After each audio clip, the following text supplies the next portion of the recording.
Welcome, ladies and gentlemen. Um, Welcome to all of you. Namaste, salam, season's greetings. A lot of people I know are visiting relatives, and so they cannot join us. Um, our chairperson and moderator tonight is Devika Bipat, B-I-P-A-T. Now, um, Devika is going to do a dual role of moderator and chairperson because our regular moderator, Priya Gopal Rai, is not available for tonight. So, to introduce Devika Bipat, she is from Suriname.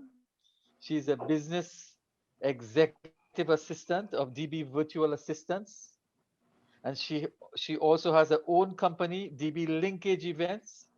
Devika is a trainer and events organizer. She trains people in customer service, public speaking, and basic etiquette. Devika and others would volunteer with us when they are free as a form of public service, as indeed all of us are volunteering.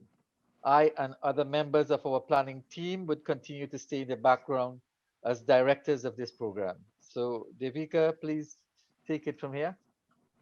Yes, thank you, Dr. Kumar Mahabir.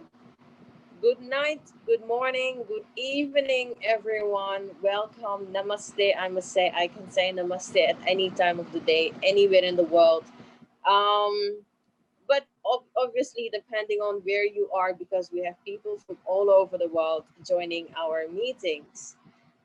As we all know that the COVID-19 pandemic is still rampant, so that means the safest place to be right now for us is at home. Uh, the safest place right now would be at home, and also, in the case of these Christmas holidays, it's also a better option to be with family and friends. So remember to wash your hands regularly, sanitize your environment, and in public places, please keep social distance and wear your face mask.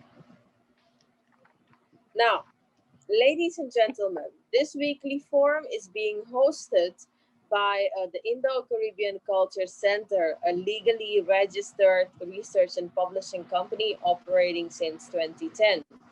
We are dedicated to critically exploring and discussing the most pressing issues and events that impact mainly Indo-Caribbean people in the region. We believe that they and their views are often marginal or marginalized in the mainstream media, in formal discourses, in public groups, organizations, and institutions. Ladies and gentlemen, the topics of these discussions are mainly on or about Indians, but these meetings are not for Indians only. So this platform welcomes all, regardless of your ethnicity. Now, this forum follows the Black Lives Matter movement with the mission to eradicate inequality, injustice, discrimination, and systemic racism. That's the goal of this forum, to eradicate inequality, injustice, discrimination, and systemic racism. And this forum is international in content and scope. This forum seeks to provide voice and visibility to a group that is an ethnic minority in the Caribbean, but nevertheless the largest ethnic minority in the English-speaking Caribbean. This meeting would end at 9 p.m. Trinidad time or 10 p.m. Suriname time.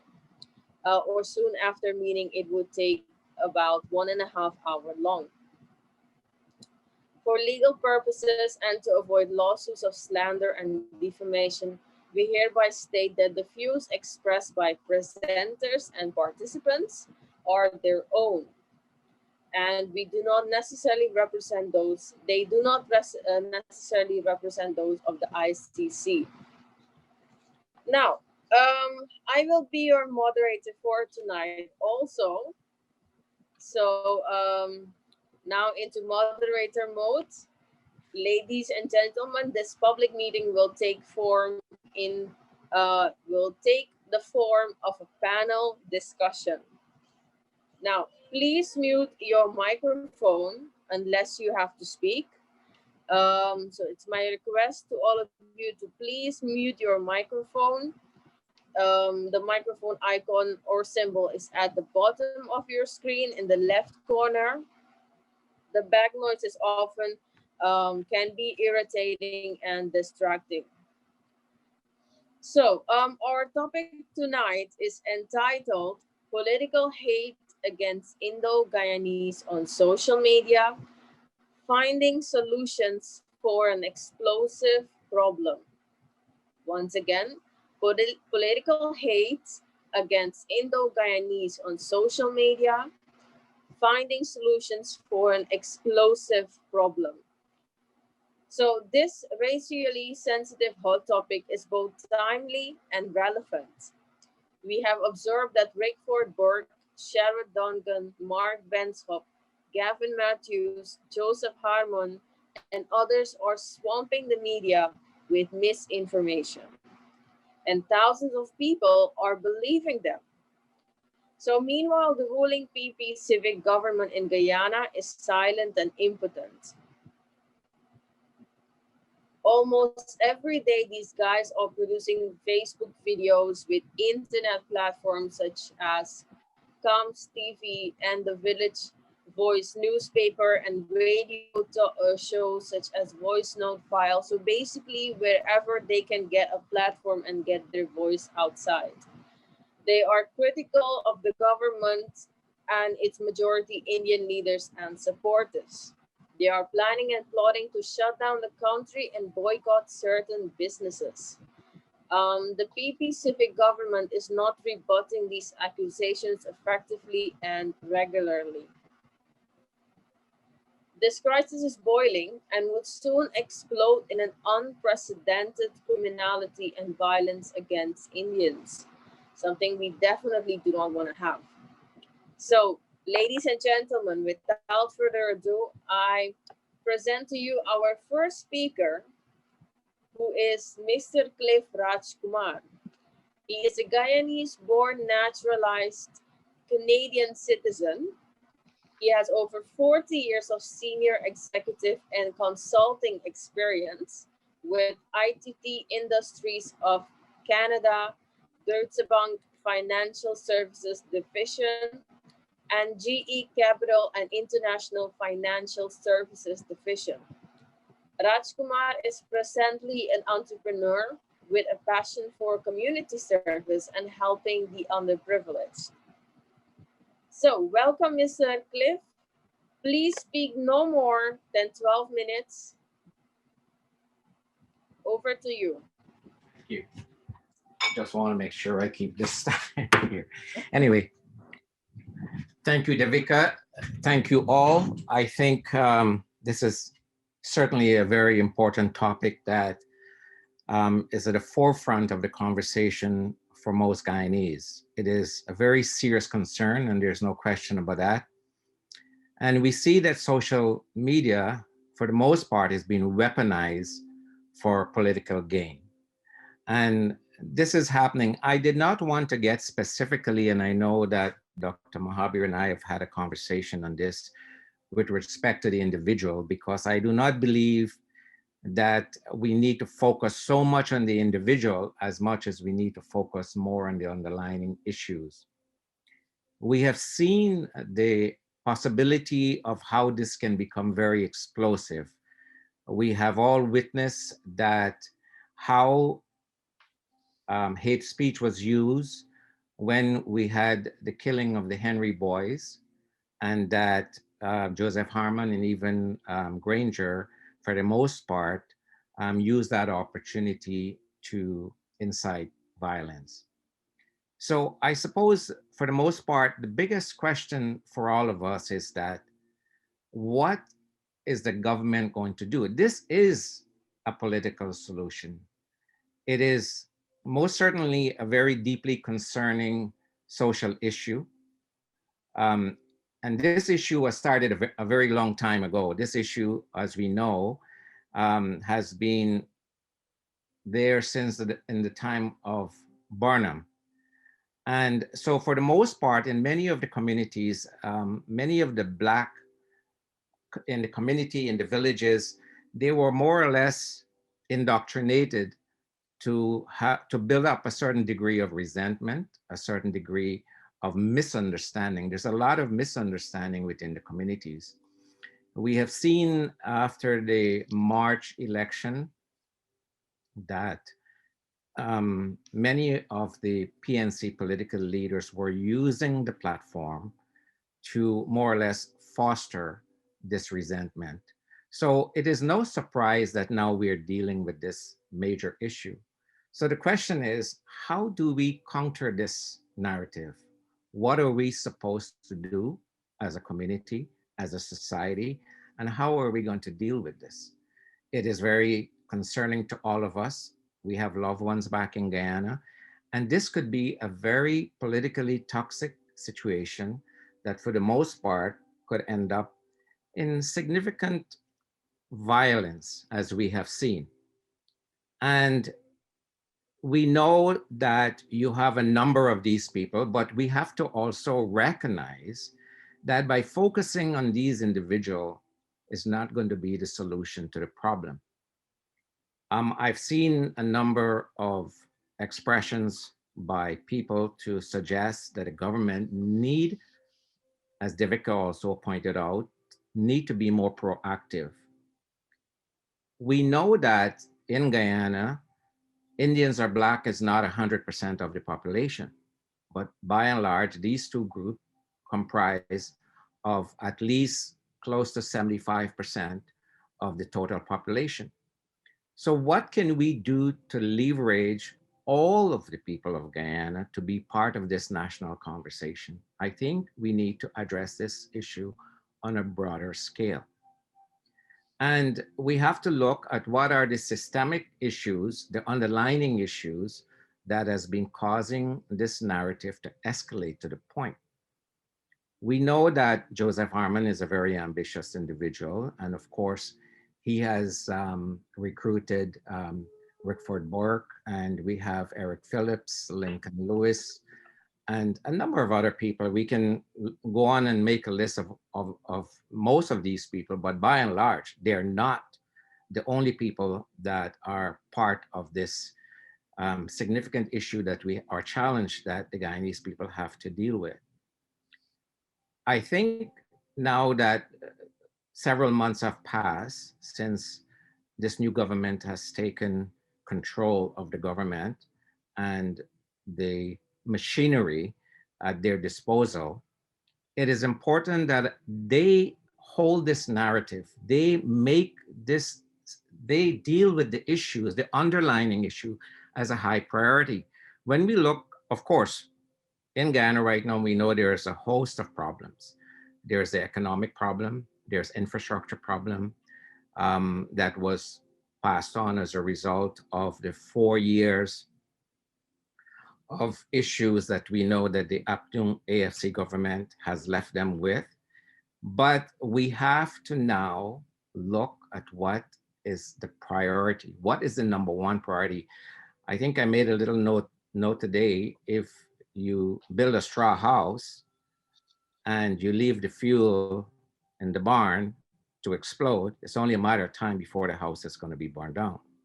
So this is a very significant issue that need to be addressed. I think it's imperative that the government make this a strategic priority, that they have to also defend the narrative that are misleading, misrepresented. And when they have publicity by any of these individuals on social media, it has to be countered. And in the absence of that, I think this is going to only escalate and keep escalating to the point where it's only a matter of time. When we look at history, we have seen that hate speech has always been the impetus to fuel, influence the government to come up with a defense mechanism. They cannot simply allow the rhetoric, the toxic rhetoric, to be bombarded in different communities. For instance, we have seen recently as in one of the newsfeed that I've seen, where Rickford Burke, how quickly he was able to mobilize their bases in New York. And that really points to a very significant issue that, if it's gotten out of hand, could cause significant problem for the current government in Guyana. We have seen in the United States that Black Lives Matter, and this is just an add-on to that issue. Obviously,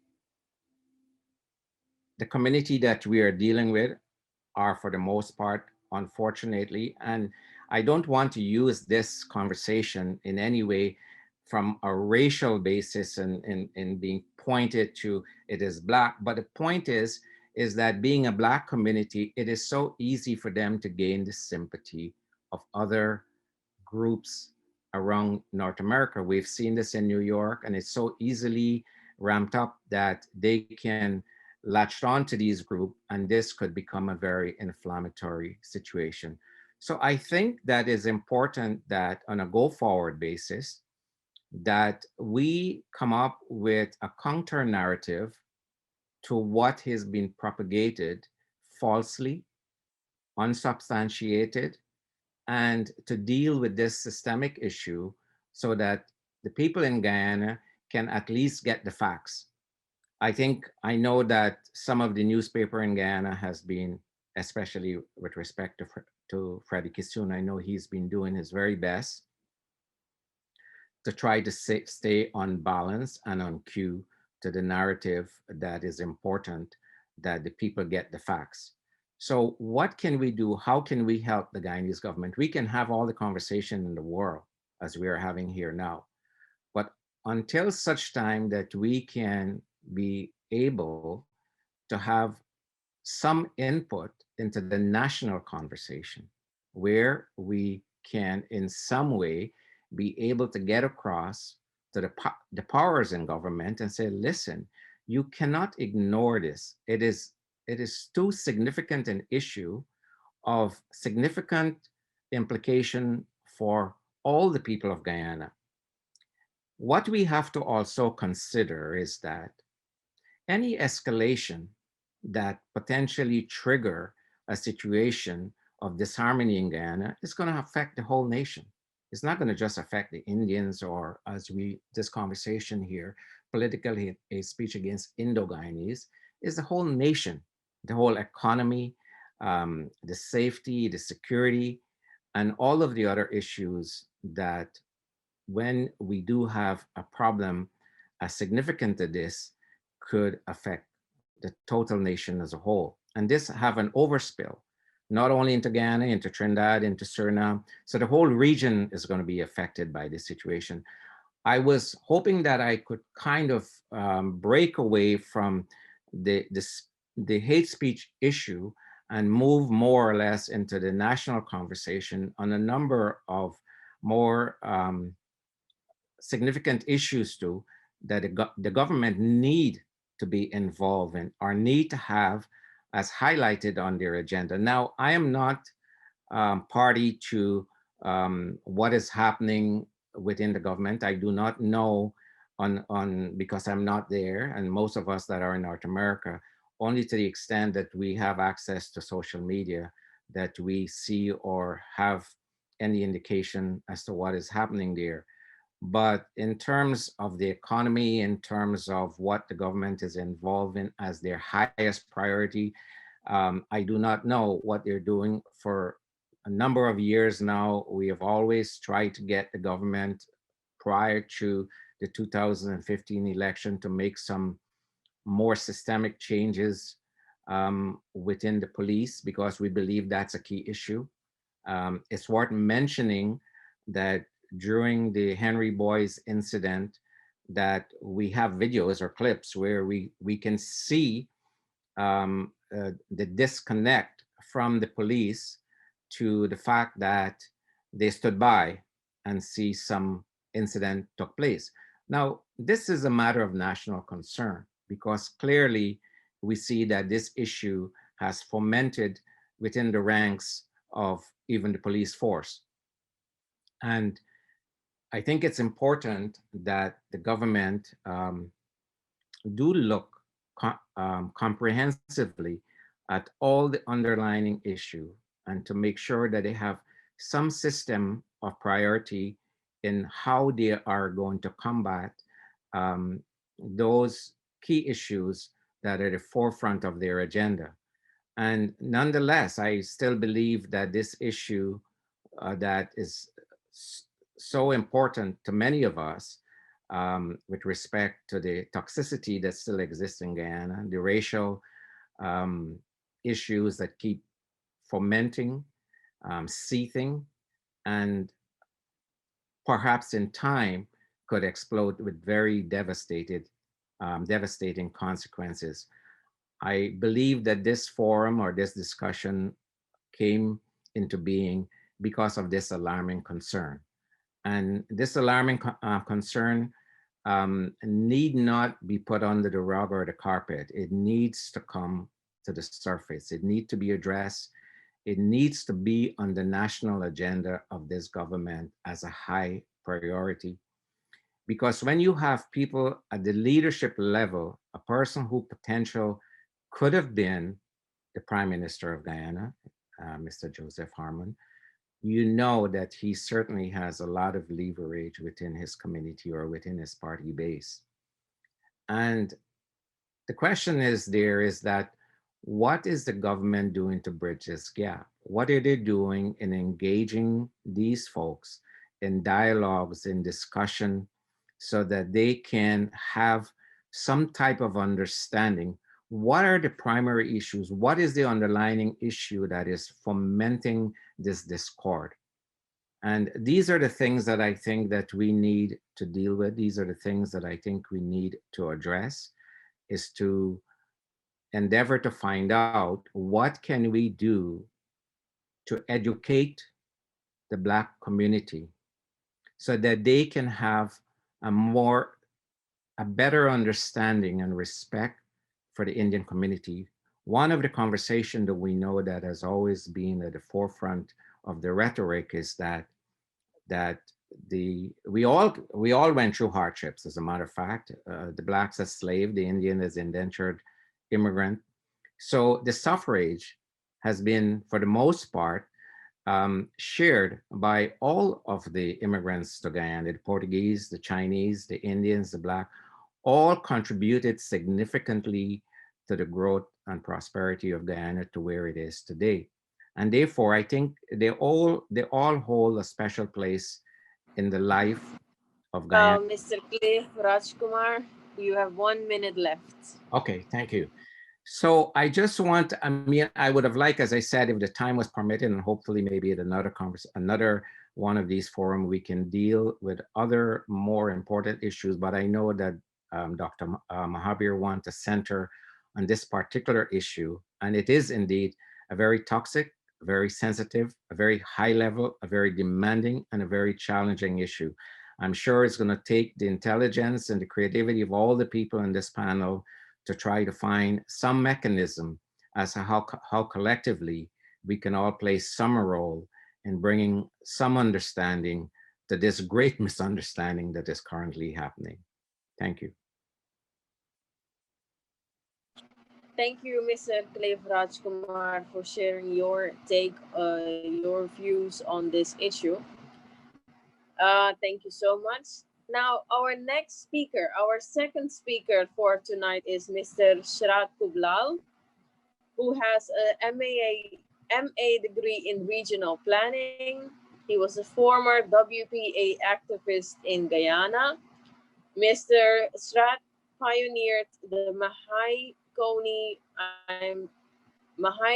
Mede Center at Mora Point in Mahai in Guyana. I hope I'm saying the names right. My apologies if I don't. He is now a humanitarian worker. So I now give the floor to Mr. SRAD KUBLALL. Welcome, Mr. SRAD KUBLALL. The microphone is all yours. Speak no more than 12 minutes. Thank you, Devika. My scope in this discussion is quite different. I try to give a historical development of racial discrimination in Guyana, how it started. So I believe that once we have an understanding of the growth and development of racism in Guyana, perhaps we can have a better way to create solution for it. I am going to project a slide. It should take not very long so that each person can see what is taking place. Now, racism started during the colonial era. As we all know that the Africans came to Guyana to work on the sugar plantation and the cotton plantation. But an Indian came as a denture labor to replace the free Africans in the sugar estates. But while these two groups of people, while they were in Guyana in the early colonial era, were stereotypes. Africans were described as being strong but lazy. The Indian, on the other hand, they were looked upon as willing workers, hardworking, but very greedy. So from the inception of these two races in our country, we find this stereotype have a tremendous impact, and perhaps we are seeing the manifestation of all those things at the present time.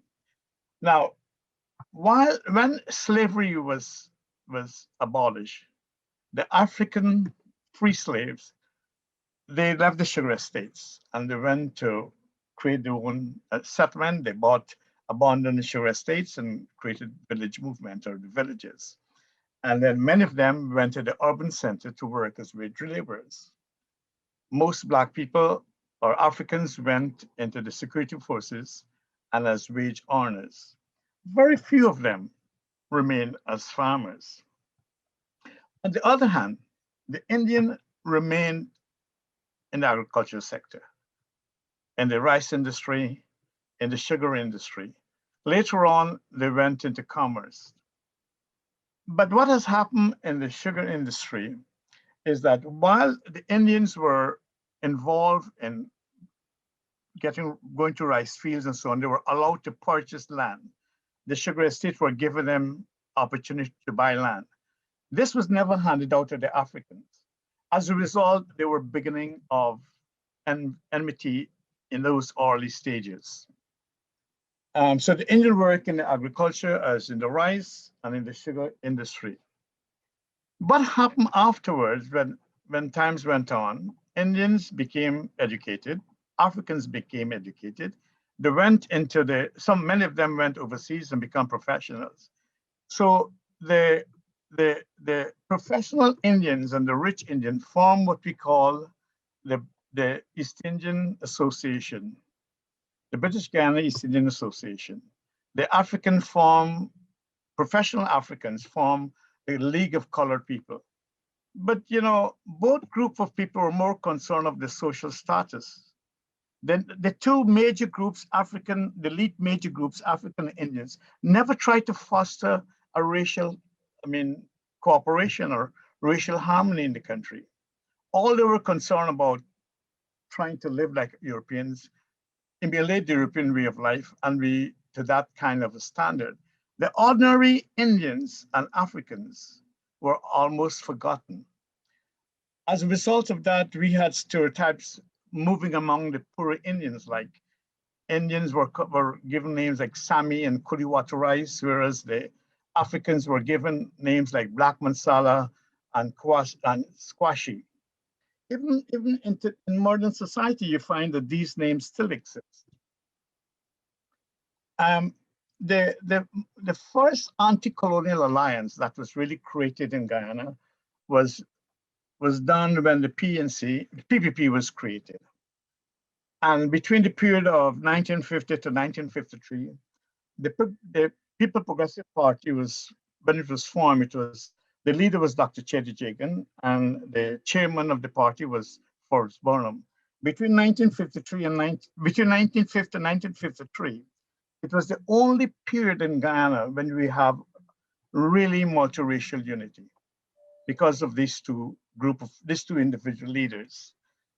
Eventually, there was a split between Burnham and Jagan. Burnham became the head of the PPP, the lead of the PPP. Burnham became the lead of the PNC. As a result, you find that the Indian gravitate towards the Indian leader, the African graduate towards the African leader. And that was the beginning of a more serious form of racial conflicts in Guyana. In the early 60s, there were serious racial riots in the country. In 1964, over 2,668 families were displaced, and the majority of them were Indians. 5,000 people had to settle in communities within their own racial groups. 1,400 homes were destroyed by fire. 1,432 individuals became unemployed. Damages to property was estimated at 4.5 million. Hundreds of Blacks and Indians were killed during this riot. These incidents strengthened the racial divide in the country. And for a very long time, this racial animosity existed. Most recently, in the last 4 years, you have that when the PNC was in government, they dismissed over 10,000 sugar workers by the closure of 4 sugar estates. Most of the Indians in the rice industry, their drainage cost and the land rent increased between 500 to 1,000%. And all these things were challenged against the Indian. So the whole history of this country, of Guyana, was done to divide the race. All the political leaders you will find in history did absolutely nothing to bridge the racial divide that exists in this country. And today we are suffering from most of these things. And you find that this whole racial thing is not a recent development.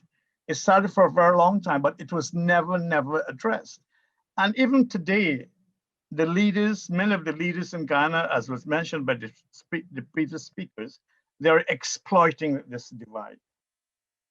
What we're going to do, it's a matter of serious discussion so that we can bridge this in the people together. Many people believe that by creating employment and educating the people, we'll be able to solve the racial divide. But this is still debatable. Anyway, what I presented was for us to have insight of the racial animosity that developed in Guyana. And hopefully from here on, we can try to work together so that we can solve the racial issue. But I will agree with the previous speaker, it is definitely a serious issue, and an issue that can have not only effect in Guyana, but neighboring countries as well as the Caribbean. I thank you now, and hopefully we have more discussion during the answer and question comment times. Thank you. Thank you, Mr. SRAD KUBLALL, for an amazing presentation, very clear. I request everyone to please mute your microphone. Now, our second to last speaker is Dr. Tara Singh, a writer and researcher, a former lecturer in the Faculty of Social Sciences at the University of Guyana. He was a senior Commonwealth researcher as well as Fulbright scholar. Dr. Singh now heads the New York Medical and Humanitarian Mission in Guyana. An amazing introduction. Now, welcome, Dr. Tara Singh. The floor is yours for 12 minutes. Thank you. Thank you very much. Namaste. Good evening. Assalamu alaikum to everybody. My approach is going to be slightly different. I want to delve in some conceptual issues because I don't feel we can debate any issue without us understanding the core meaning of the concepts that we are discussing, like racism, etc. I also will try to provide as much evidence. Your empirical data is very important in a discussion to establish evidence of racism, etc. Now I start off with an analogy, if I can take it from the sugar industry, where the PP government decided to reopen 3 of the closed sugar factories. When that happened, the leader of the AFC, which constitutes part of the coalition government, Mr. Kamrad Ramjatan, said that the move by the PPP was racist in nature. Now, the Attorney General of Guyana, Mr. Anand Nandlal, said that if the decision to reopen the factory was racist, well, then it follows logically the decision to close the factory in 2016, 2017 was also racist. But Ramjatan is saying, no, that was based on the economic reasons, because for 3 years, they had to allocate over $30 billion to save the sugar industry. Well, as we all know that $30 billion was raised in bonds, but only 19 billions could have been accounted for. The 11 billions, Gaisuku still had to explain where the, and the PNC government still had to explain where the 11 billion went to. Notwithstanding, I need, before we go, we got to understand, because this sugar industry reopening is creating a lot of uneasiness among the other groups. And they feel that sugar should have never been reestablished, reopened. And that's why it's important for me to throw out some data so that people can get a better understanding of the importance of sugar, not only to the sugar community and adjacent villages, but to the entire country. Now, between 2011 and 2014, it's true that the government subsidized sugar, but the value of that subsidy is less than 3% of the national budget. In 2015 to 2020, they also subsidized sugar, but then again, the level of subsidy was less than 3% of the national budget. So if you can't spend 3% of your budget to save 7,000 jobs, which is equivalent to about 30,000, you're putting food on the table for 30,000 people in the biggest industry in the country that employs the highest amount of labor. Well, how can you call that bad public policy? That is enlightened public policy. Bear in mind that sugar contributed significantly to the welfare and well-being of all the other, when all the other sectors of the economy were in trouble, sugar had to come to the aid. Between 1976 and 2000, sugar allocated over $92 billion to save other industries from collapse, according to Dr. Leslie Ramsamy, the former Minister of Agriculture. That is hardly been talking about. Nobody wants to discuss that, the important role. Now, if sugar is in difficulty, why can't the other sectors come to its aid? Number one. Number two,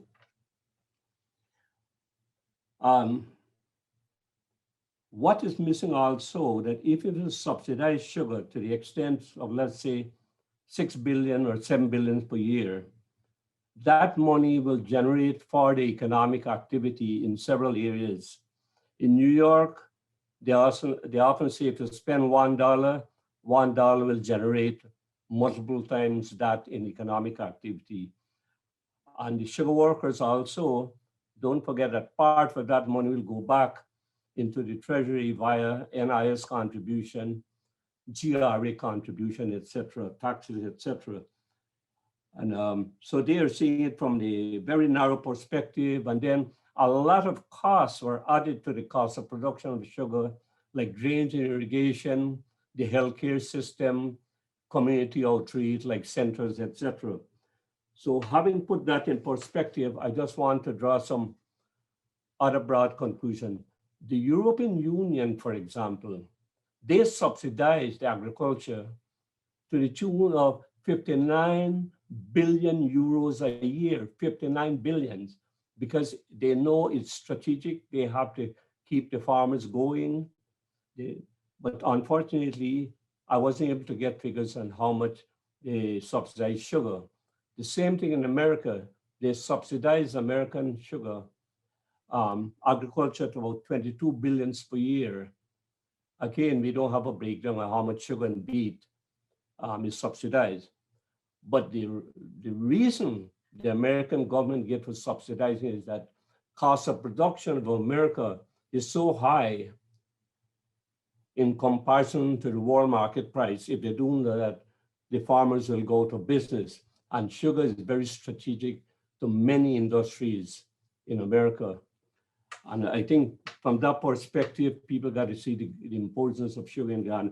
Bear in mind that the Caribbean alone has a market for over 21, I think is 21,000 tons of sugar.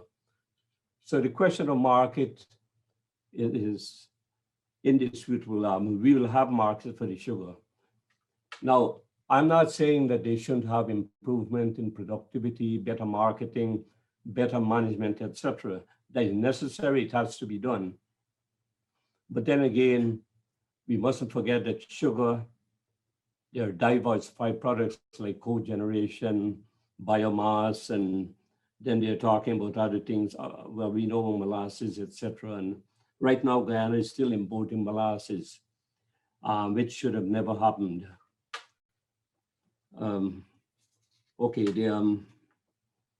Now, I draw to you the attention of the sugar industry to bring to you how the allocation of resources, including jobs, is often defined by opposition forces as a case of racism. That is why I had to spend some time to express that. Now, racism, as is explained by vulgar Marxists, is a type of a behavioral trait. It relates to stable inherited characters which derive from different racial stocks and is in relation to inferiority, superiority. That's a classical view of racism, but that has been discarded. In Guyana, what we know as racism is like different physical features, put it in colloquial language, how you look, how you sound. That is how you're being defined. So I don't think there's any deep ideological basis for racism in Guyana. It's based on essentially that, how you look, how you sound, and now people integrate that with cultural differences to explain what is racism. So the point is, once an attitude is not deeply ingrained ideologically, you can cultivate positive attitudes to remove that, but it will take a long time, which I will go into that shortly. Now, I also want to point out, I think it's good for historical perspective as SRAD KUBLALL just went. I want to mention too that the golden age of racism in the West has been between 1888 to 1920. That's a Dutch philosopher, Van den Boert, said that. Well, the greatest expression of racism, I wouldn't say the golden age in Guyana, was what KUBLALL just referred to during the 60s, 1962 to 64 in particular. And when Guyana independence was put for the month of July, that didn't sit well with especially Indians in Guyana, because people feel that Barnum was rewarding the deaths of Indians in the Linden massacre. So it's important, while racism rose with Western capitalism, it doesn't necessarily mean that politicians invented racism. I think politicians exploit racism, as previous speakers said, to their own advantage, to get political points, etc., and to mobilize their respective groups. Now, now this comes back to the point, I don't want to talk about institutional racism and group racism and individual racism, but there are some people, I think this is important for us to get better understanding, is that Western racism, for example, has its poets like Joseph Kipling, it has its philosophers like Kongobino, it has his, and Chamberlain, and you have statesmen like Hendrik Verwoerd of South Africa. It has a religious exponents like Lord Keynes or Lord Hume, as many people know him, and the biological determinists like Robert Knox, and cultural advocates like David Hume. Now in Guyana, what is interesting is that we don't have these categories, but we have people who defend their race groups. They're lumped into, I can lump them into, or put them into three categories. You have the intellectual determinists like Melissa Ifield from UG. You have Eric Phillips from Carter. And then you have like the political determinists like David Hines and this guy, Bork from New York. Then you have the cultural determinists like UC Guyana. I believe Ravi Dave and Ryan Shaw in Guyana can fit into that. The reason why I'm saying that these people who are advocating racism, now racism is the ideology, let me clear this up, racism is the ideology. And the expression of that is what we know as discrimination, formation of our stereotypes, etc., and race baiting, etc. Now, let me just check this.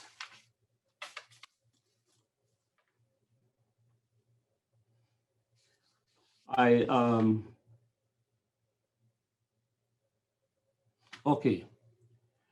There has been much focus on whether we can neutralize racism by economic intervention. Well, in theory, that sounds good, but in practice, it has not worked for Guyana.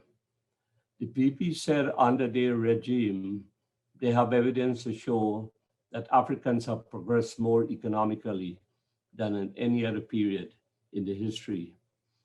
They do that by pointing out their level of home ownership, car ownership, access to loan, business startups, etc. Now we know. Dr. Tarasing? Yes. I have to interrupt you. You have 1 minute left. All right. Okay. All right. And as Dr. Ramesh Ganpat pointed out in his book, despite the PNC government owned and controlled 80% of the economy from 1976 to 1990, poverty still hovered around 60 to 80%, the poverty levels, and it spread equally among Afros and Indo-Guyanese. So economic forces did not alleviate the economic conditions of them. There's one. Quickly, to end my presentation, the approach, if you're thinking about solution, there's no quick fix for this problem, but there are things that we can do.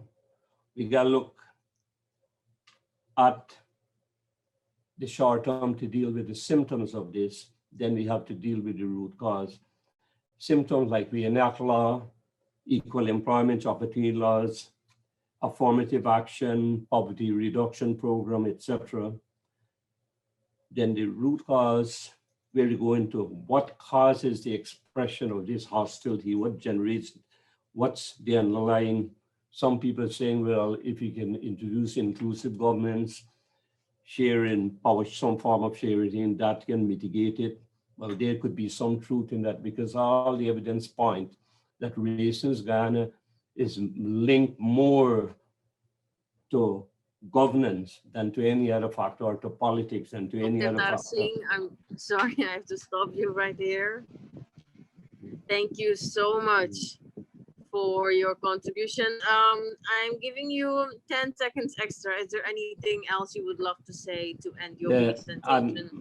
Yes, the major thing is, however, is we got to start back at the socialization process, the values that we learn from home, upbringing, growing up, etc. And there's a collective effort from the school, the parents,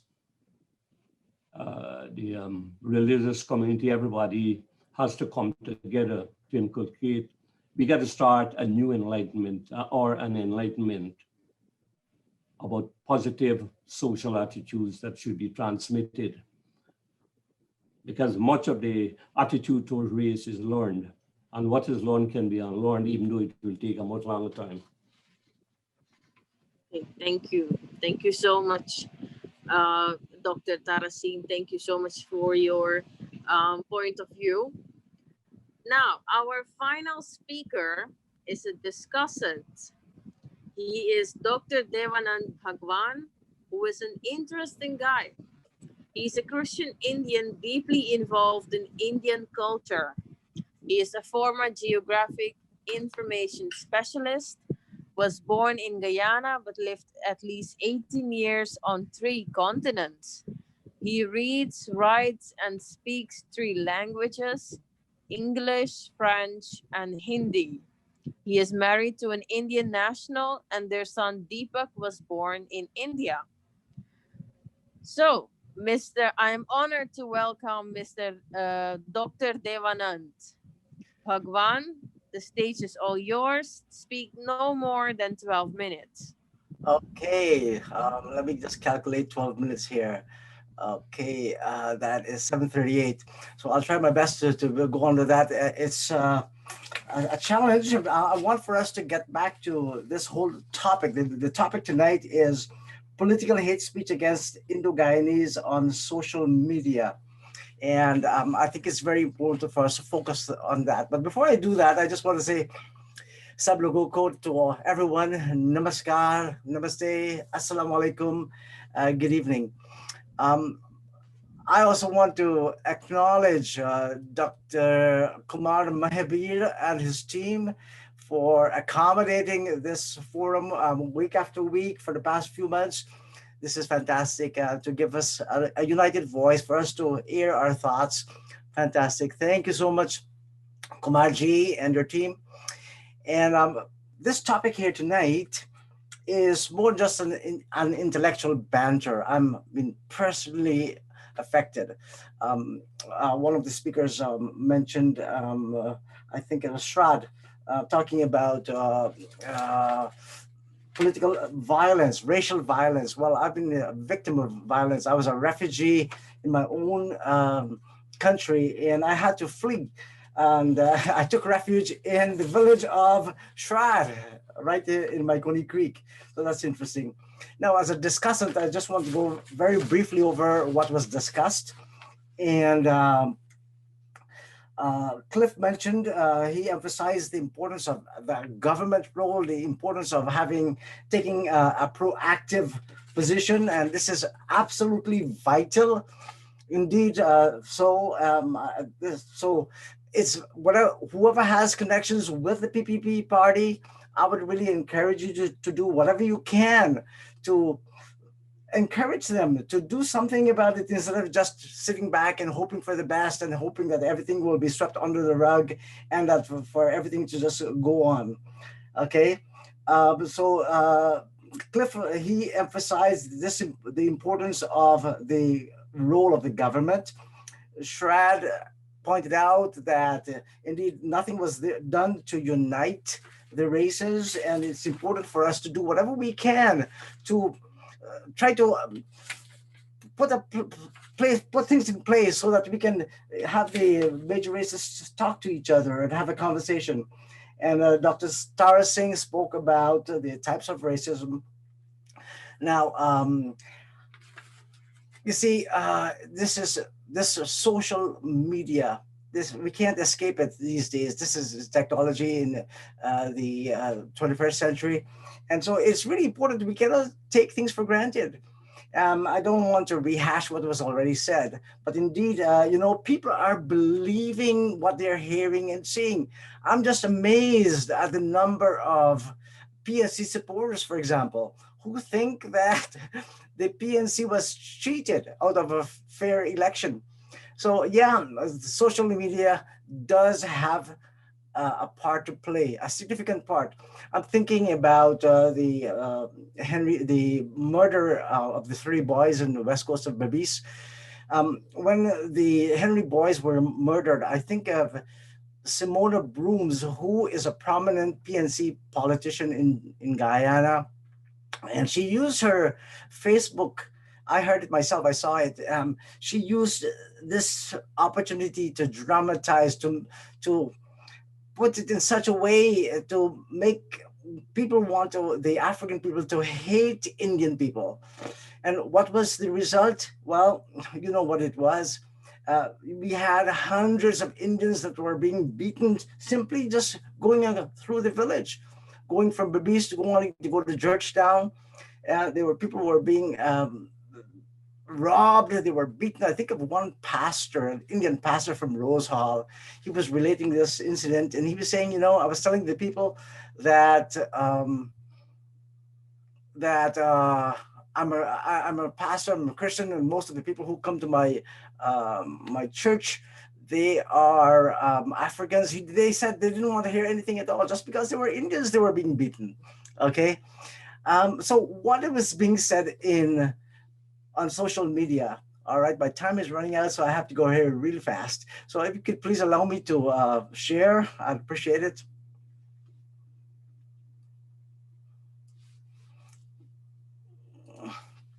Okay, and there we are. Okay, we've got claim to be politicians of the People's Progressive Party are an organization of terrorists. They are not politicians. So there we have one guy calling this political organization, the PPP, a pack of terrorists. And here we hear Rickford Burke. This is what he has to say. I'll fight you.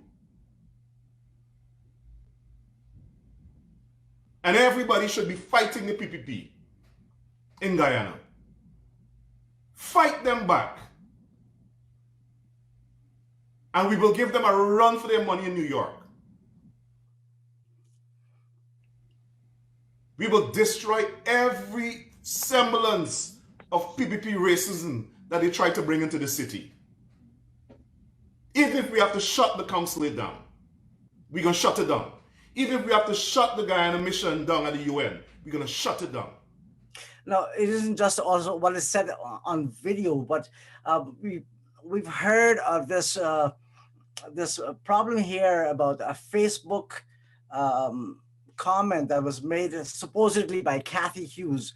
Now, she's claiming that it is a fake insertion, and probably it could be.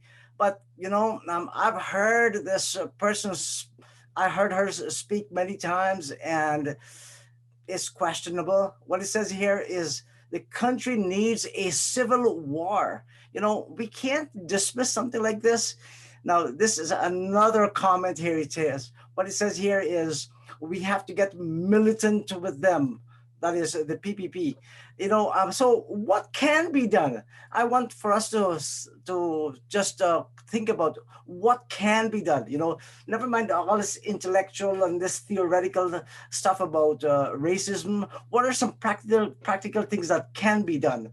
So one of the things that I have done is to try to engage. Define victimization. you know, because somebody is Hold running on. off from How do I the define job, victimization? Let me tell you how do I define victimization. Wait, no man. of one race Here, no man. victimization. Here, no man. Let me tell you how I define the victimization. Yeah. 1,480 Guyanese died without a cause. No investigation.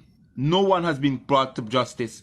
And there are those who have died. Some of them are missing and cannot turn up alive unto this day. Under a People's Progressive Party civic regime.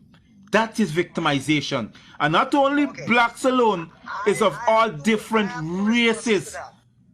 You understand? They died for absolutely no reason. Okay?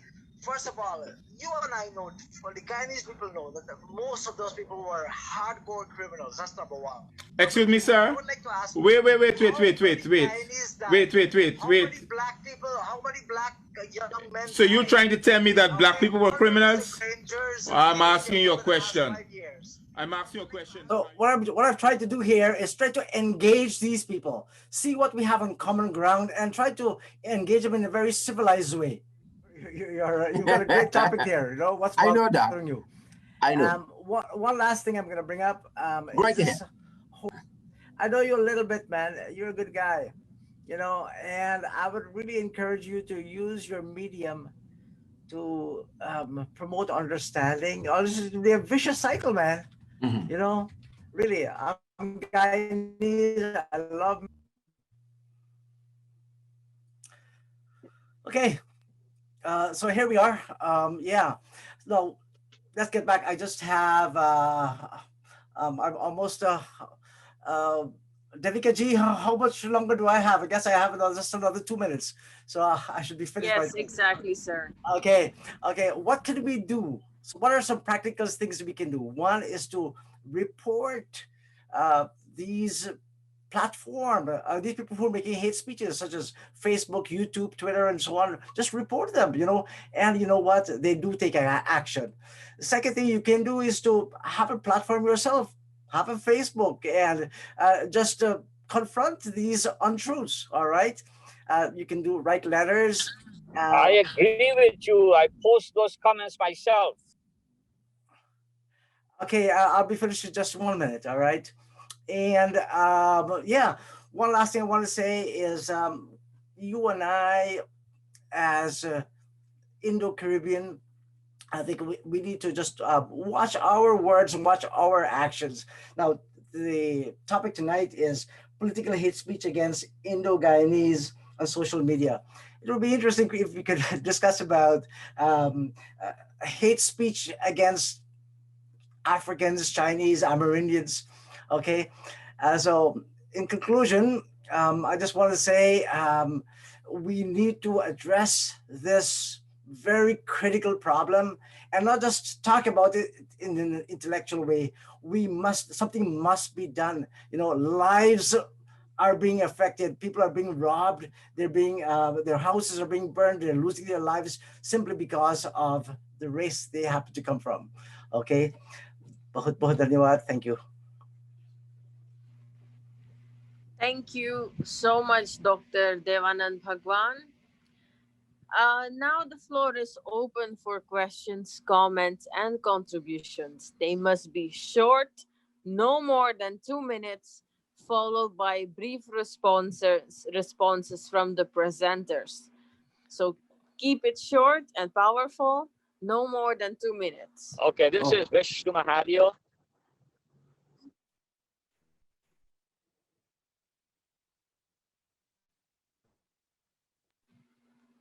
Yes, Mr. Mahadev, we can hear you.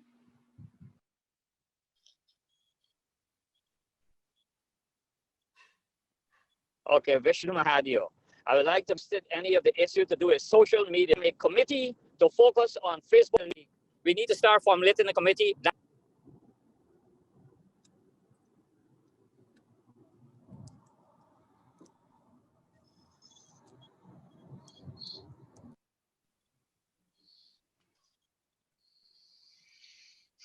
Okay. Next question, Hello. Prabhu. Hello. Okay. Yes. Can you hear me there, good doctor? Yes, Bhaskar, go ahead. Dr. Mahabir, Yes, go ahead, please. the charm of Indian culture has so much to benefit our community. We do not depend on others to make things right for us. And I would like to see you incorporate, with all your good efforts, more cultural things. Where are we losing the destruction of Indian music by chutney in our community, so that our young listeners and the goodness of our music gets an opportunity to flourish. If every home can get a harmonium, it will bring Indians to better thinking, to better values. And I'm glad and want to congratulate you for the effort, but let us have a little of mixture, a little kitchery in this discussion so that people can enjoy a little more variety of taste. And Merry Christmas, Happy Holidays to you, sir. Thank you. Thank you. Thank you. Thank you. Yeah, you could hear me? Yes. Yes, yes. I think, oh, Daniel wants to speak, I think. Right. Thank you. You know, Cliff's presentation was trying to get us on target with respect to some of the solutions that he enumerated. We cannot become, okay, those guys like Rickford Burke et al. By the way, I know Rickford Burke very well. He is a bomb thrower. We can't adopt a similar strategy or tactic of becoming bomb throwers as well. This is an intractable, foundational problem in Guyana, and it should be tackled as a matter of priority by the highest level. The Burnham government failed to do it. The Jagan or Jagan, or the Jagans, and then Jagdeo, Ramotar, they failed miserably to tackle this problem as well. The Granger or the Hoyt Granger governments did the same. And now the Jagdeo Irfan Ali government, I don't think they have. It's not a matter of not having the understanding. They do have the understanding, but they do not have the political will.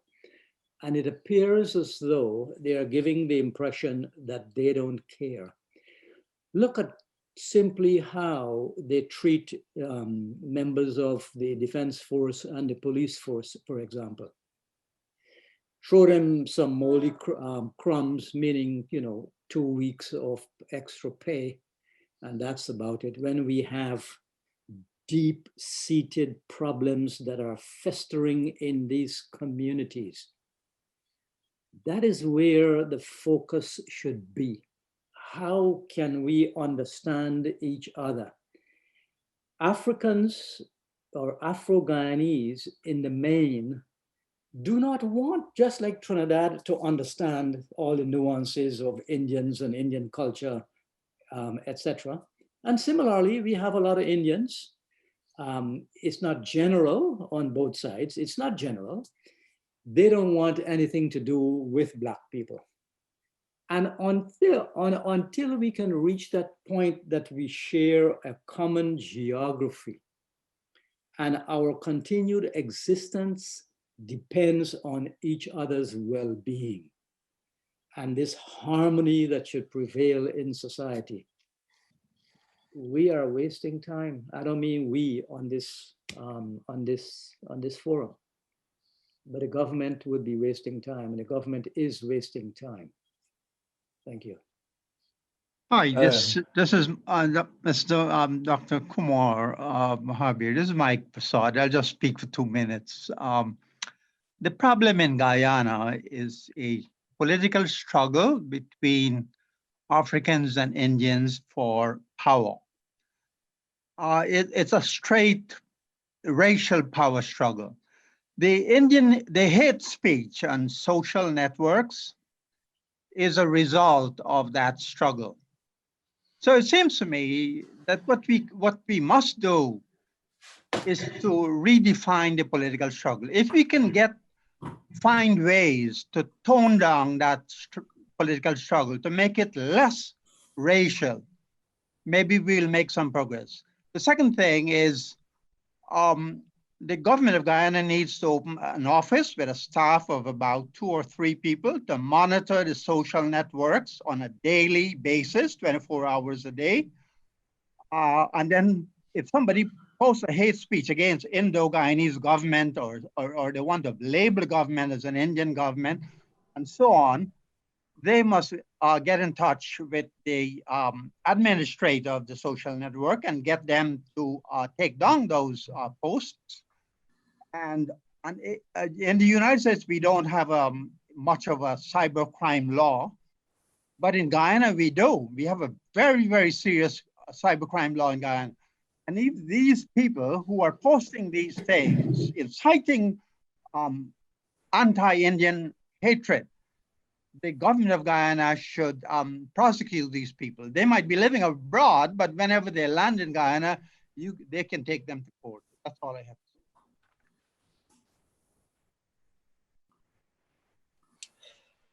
say. Good night, everyone. Thank you. Yes, go ahead.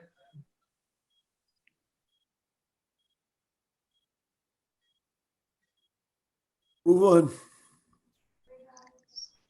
So, somebody else with a question or comment?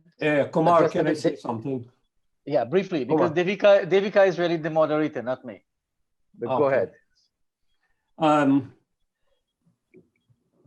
Much of the hate speech or hatred that's exhibited or discrimination, those thrive on false or misleading information. And that's why I'm saying the best way to fight that is by getting data, getting your evidence. Data and evidence plus the truth is the best way to fight this negative information flow on racism. And it's important. We can argue on polemics, platitudes, we got all the ideas, but if we don't have the data to back it up, we still have a far way to go. And as to action, myself and Vishnu Mahadev, who call in, and Vishnu, we wrote the chairman, the incoming chairman of the Foreign Relations Commission, complaining about the incendiary rhetoric used by Rickford Burke, and they acknowledge receipt of that letter. So we are doing something, and we can't depend on government alone. And to say the government doesn't care, but the government is moving very carefully, going to the villages, reach out to all villages, whether Afro or Indian. They're doing it in action. They do not necessarily have to do it by giving grand speeches, etc., which may turn out to be nothing. But they're doing it at practical level. And we see that no other government in the history of Guyana is doing such groundwork, taking government to the people as this government is doing. So it's not really right to criticize that they're not doing nothing and they don't care. They do care about it. But racism is such a sensitive issue. No matter what you do, everything does not turn up in your favor. You said it's racism. So if you got X amount of racism exists, they multiply that by 10X.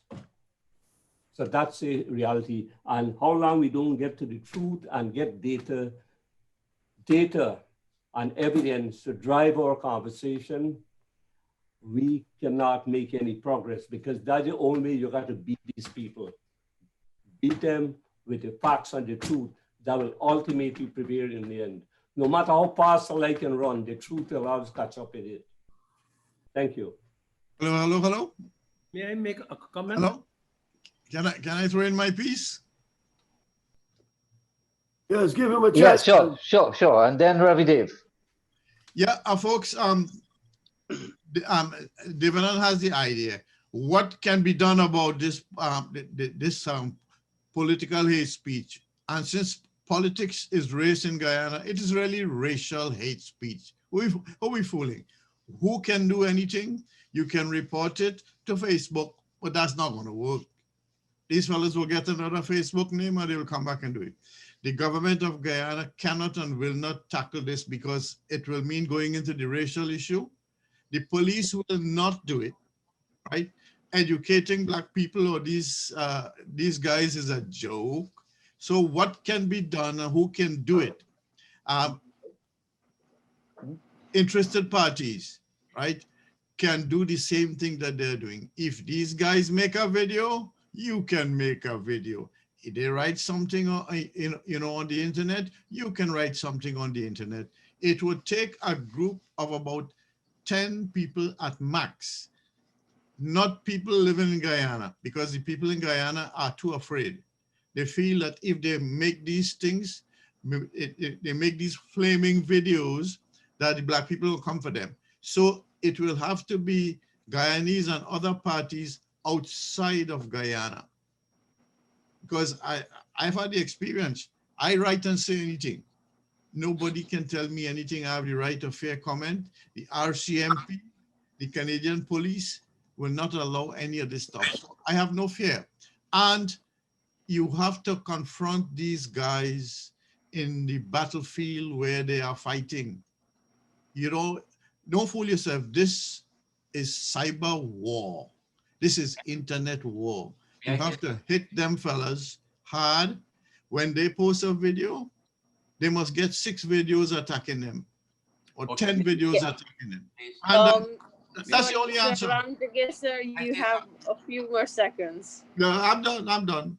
Okay, great. I think Ravi Dev was next. Devika, yes, I think, yes. Yeah. Yes, I would love to give Sir Ravi Dev the stage.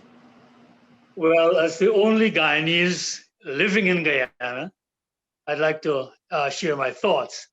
A couple of weeks ago, the Ethnic Relations Commission asked me to make a presentation on the same topic here and on behalf of the Indian community in Guyana.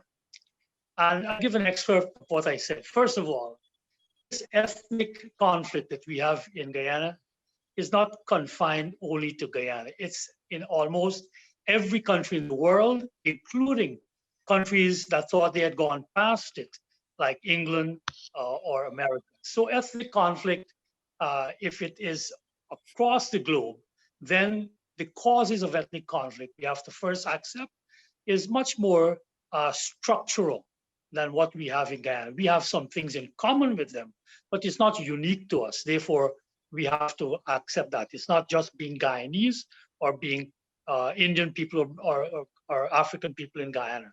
It's a broader phenomenon. We won't get into that right now. Secondly, we talked about this whole notion of leaders causing these problems. It's not the leaders. There's something, as implied by my first point, that there's something within your divisions, because in Northern Ireland, you have same race, but Protestants struggling against Catholics for so many years. In Rwanda, you had the Hutu against the Tutsis. So it's politics really playing out in competition. And interestingly, the variable is democracy. It is when you introduce democracy, you have to mobilize groups, and you mobilize in accordance to what groups have in common. And that is what, so ironically, is democracy that precipitates this conflict, because you have to mobilize according to groups. You try to use whatever means to get to agglomerate as much votes as you can from your groups. In Guyana, you have, it turns out, and Kublal gave us the background as to how the politics evolved into Afro-Guyanese versus Indo-Guyanese. Well, what do we do about it? We are here stuck with this. The genie is out of the bottle. So what do we do? One of the proposals that we have made, and to show it, that for quite a while, when Indians were a built-in majority, African Guyanese had a legitimate concern because they could never get in the government. But Indians now had a legitimate fear that if they get into government, the state was controlled by African Guyanese, whether it was the army. Ravi, I'm sorry to interrupt. You have 10 more seconds. Right. So the problem we pointed is that this, and it's important. And you see, this is why we can't have sound bites. And I really resent this kind of format where you must just have sound bites. This is not a sound bite issue here. So what we have put on the national agenda is that African Guyanese don't have a security dilemma. If they were to practice regular politics, no group has a built-in majority. They showed that they could win and checkmate in 2006. They showed they could win in 2015, in 2011, then 2015, and it's just that the PPP won in 2020. If the PNC were to play normal politics, you could have alternating. The point is that the PNC leadership will not do that until they don't have that advantage of having the state institutions with their supporters, because every African leader knows that they can, quote unquote, go into the streets, riot, beat Indians, because they count on, as Mr. Hoyt, the African leader at the point said, they can count on their kith and kin. So until you have the bureaucracy and the armed forces balanced to represent this population of this country, you will have peace in Guyana. Thank you. Okay, thank you very much, Ravi Dev. Now the stage, I give the stage to Dr. Gary, to Sir Gary Girdhari. That's me. Thank you very much. Sorry I came a little late, but I have listened to Mr. Ravi Dev, and I think he made a very salient point regarding structural problem of tribalism and racism and Indian insecurity and any other tribal insecurity. But I listened before about and talked to a guy by the name of Jagisar. He was very strong in his condemnation of one side and not against the other side. He said, if they hit you one way, you hit back the other way. Well, that's not going to solve our problem anywhere. If you give tit for tat, it's not going to work. And I don't want to use the name of a very famous Indian from India who said, if you pick out the eye for an eye, the whole world can be blind. You take my eye out, I take your eye out. The whole world become blind after that. And so the problem is, as Ravi Dev was trying to point out, and he didn't get a chance, and it's impossible to do this, is to have foundational discussion about tribalism, racism, insecurity. In Guyana, especially, some people say you can't because we are the diaspora, but it must be in Guyana first of all. Therefore, you must have, in my opinion, certain definitions, you must have symposiums and so on. The PPP government did, in fact, hold a major international symposium many years ago. I was a presenter in that symposium. One of the greatest American thinkers, Dr. Michael Dyson was there. And he presented, a lot of people were there. So we have to get back to, is Abi time now, is them time now, who gonna be on top of who gonna be on top? It's not like that. You have to have, most of all, education, symposium, forget the Richard Burker, forget the racists who will try to pull you apart. You don't want people to, you want people to meld you together. It is not going to end because you hit me, I'm going to hit you. If I can't hit you, my son will hit you, and there, back and forth. You want to have closure. And unless, because Guyana is a plural society, like most other Dr. Gary, you have 10 more seconds left. I'm going to stop it there. Thank you very much. Oh, okay, great. And now the stage, I would love to give the stage to Sir Veda Nath.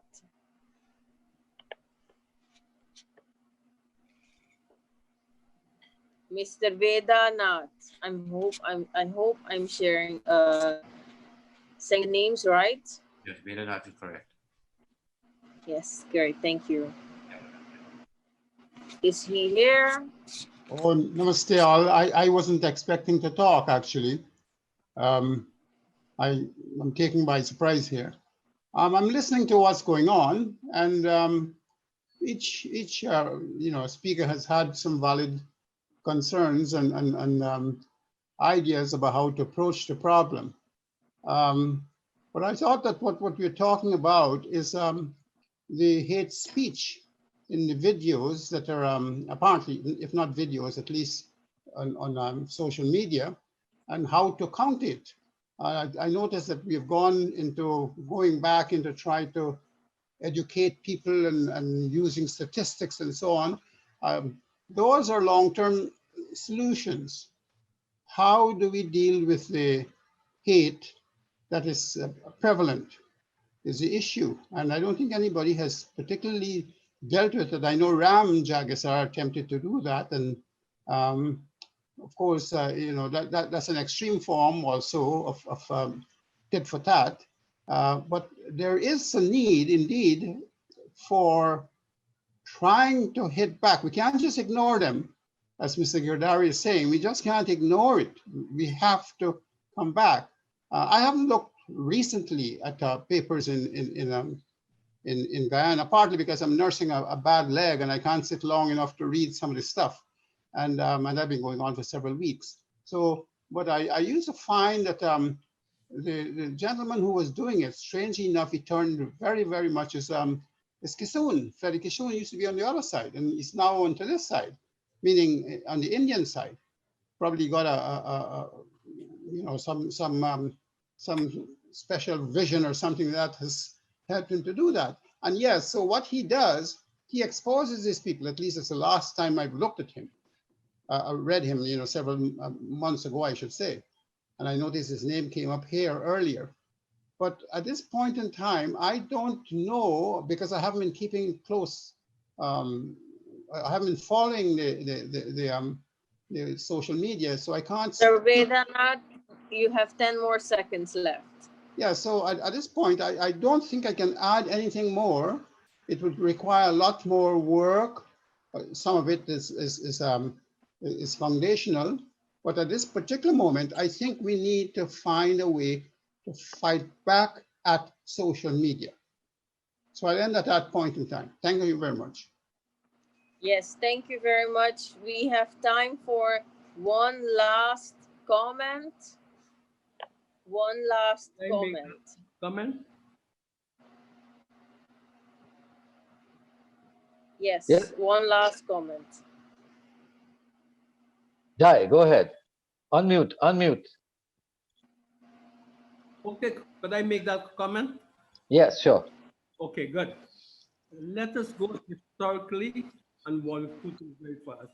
A politician who's still alive, he went on the political forefront throughout Guyana. He said, who got the goal? It was the black, the poop knockers. He said, who has the goal? He said, the Indians. He said, go and get it. That tells us story. And next story, take all the money in Guyana, distribute it equally among the people. 10 years, go back and see who has the money. It's a culture that one inherits, make them prosperous. And if we don't want to look at it honestly, Guyana will never be able to solve the problem.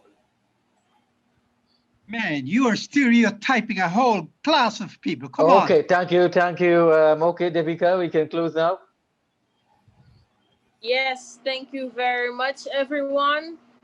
Now, before I close, there is something I would love to share as well.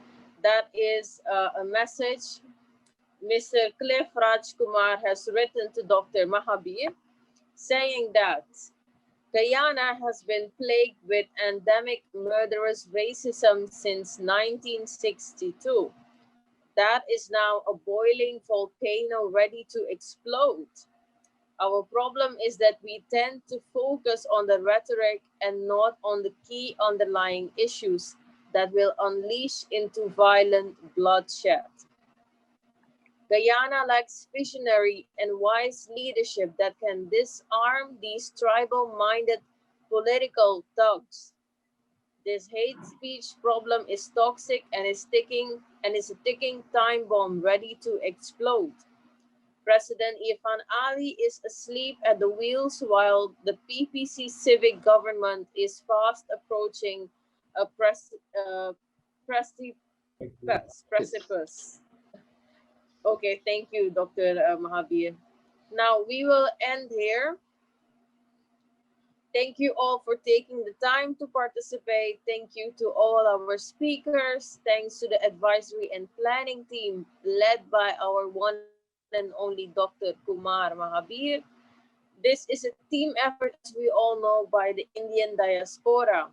Dr. Tara Singh from New York, Brian Rampal from California, Cliff RAJKUMAR from Canada, Ravi Dev from Guyana, Satsu Dev from Trinidad, Leon Bruning, Sadra Mohan, Bonita Ramnath, and Dev Sharman from Suriname, and many others. And also not forgetting our IT guy, our behind-the-scenes guy, Ravin Ram Singh. Now, as I have said before, this public meeting is being hosted by Indo-Caribbean Cultural Centre. Feel free to contact ICC to publish your books, magazines, and reports. Our regular series of meetings will continue next Sunday. We will continue to discuss a variety of current topics. Please feel free to suggest a topic for discussion. You may also wish to organize an entire panel, or you may want to offer yourself to be a presenter or discussant on the panel. This platform is ours just as it is yours. Send us your email address and WhatsApp number to continue build our database. Now, our tentative topic for next Sunday is hot. It's about how to find your ancestral roots in India. Once again, how to find your ancestral roots in India.